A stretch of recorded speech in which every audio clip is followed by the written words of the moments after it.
Oui. Concernant l'Allemagne, alors ça c'est extraordinaire parce que je vais utiliser un terme un peu fort, mais c'est intentionnel en termes économiques. Je dirais que c'est l'axe qui est en train de se constituer entre Alger, Rome et Berlin. Donc, et on voit bien qu'il y a un axe d'Europe centrale, puisque traditionnellement il y avait l'Europe occidentale, centrale et orientale.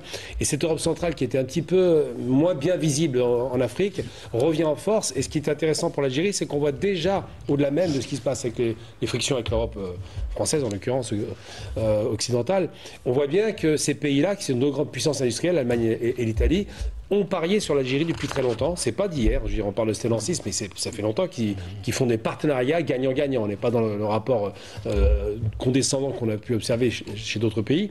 Et on voit que ces deux grandes puissances industrielles sont prêtes à investir. Et l'ont déjà fait. Le partenariat qu'on voit par exemple à Tiaret sur l'usine de fabrication avec la SNVI, des véhicules industriels, qui fait du véhicule militaire et qui fait du véhicule civil et tout un tas de produits en partenariat, fonctionne parfaitement. Absolument, Mercedes-Benz. Et donc ces éléments-là sont prometteurs. En même temps, l'Allemagne n'a pas de passé colonial avec l'Algérie. Elle a eu un petit peu de colonisation en Afrique, enfin c'était réglé après 18, et depuis plus rien. Donc c'est un partenariat sain.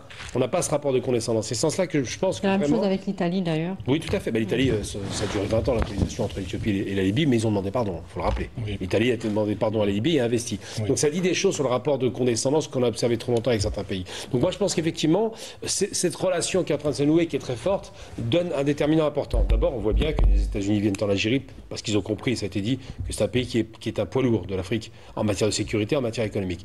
On voit bien que les Européens, qui ont un peu plus de perspectives dans le futur, s'adressent à l'Algérie parce que ça reste le pays d'Afrique du Nord, qu'on le veuille ou non. Il y en a qui n'aiment pas cette idée-là, mais c'est une vérité. Et on voit bien surtout qu'il y a des positions de principe, c'est là où l'Algérie est forte. C'est pas le pétrole, le gaz ou la superficie. C'est les positions de principe. On ne recule pas sur les principes, et j'en veux pour preuve.